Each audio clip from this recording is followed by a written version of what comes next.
Quick review. Should you see Bumblebee in 3D? Bumblebee is a robot that crash lands on Earth in the year 1987 and befriends a girl named Charlie. The depth perception was optimized on the subtle side, so it looked more natural. Visuals did not look layered. The main characters were positioned in the middle of the stage, so their presence was not overbearing. The beginning of the movie took place on planet Cybertron, with the remainder of the movie taking place on Earth, primarily California. Scenes on Cybertron looked good with a higher volume of visual elements than on Earth. This movie was immersive where it should have been. The amount of immersion was appropriate for the particular scene. From missiles being shot on Cybertron, to Bumblebee transforming around Charlie, to a scene that takes place underwater.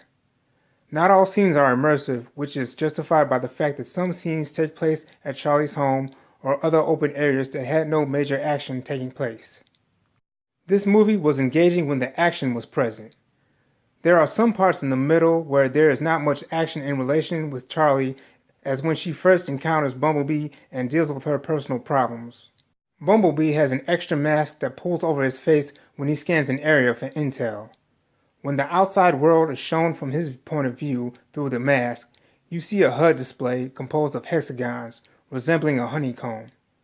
A hexagon would light up when something of interest appears that Bumblebee will scan. The HUD appears in the foreground with the scannable elements appearing in the center or the background of the 3D stage. There are missile blasts and debris flying at the screen. Besides debris flying toward the audience, most of the action and visual elements would move towards the audience at a diagonal angle instead of straight forward. The chase scenes are good. One chase scene in particular had Charlie running in the foreground with Bumblebee and a Decepticon following behind her fighting at the same time. This was a comfortable 3D experience. Characters and large visual elements were positioned on the stage where they did not feel overbearing. Main characters were mostly presented in full view or from the waist up during action sequences. Therefore, scenes involving close-quarter hand-to-hand combat did not cause any eye strain.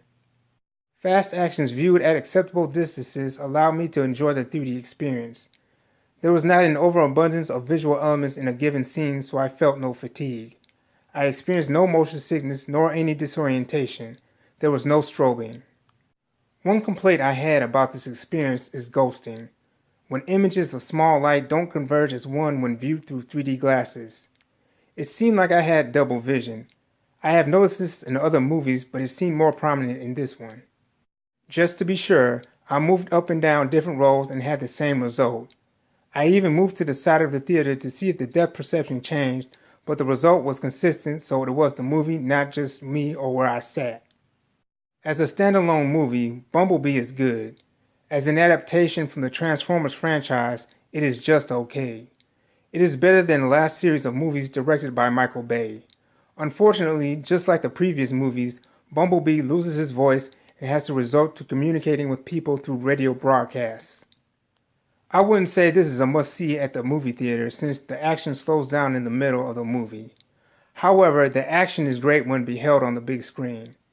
If you decide to see Bumblebee on the big screen, see it in 3D because it enhances the movie.